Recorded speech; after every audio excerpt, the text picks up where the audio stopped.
Your Tesla Model S key fob uses a CR2032 battery.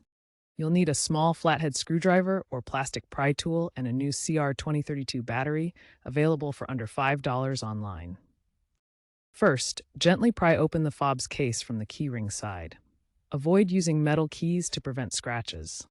Remove the old battery and insert the new one with the positive plus side facing up. Snap the case back together securely until you hear the clips click.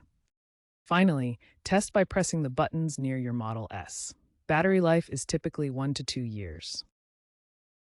If you get an open case error after replacing the battery, it means the fob case isn't fully sealed. Ensure all clips are securely in place by running your fingernail along the seams. For a key not detected error, double-check that the battery is inserted correctly with the positive side up. If the problem persists, try resyncing the fob by holding it against the driver's side door pillar for 10 to 15 seconds. Rebooting your Tesla's infotainment system via the touchscreen can also help. If these steps don't work, consult the Tesla app for diagnostics or consider professional recalibration as a last resort.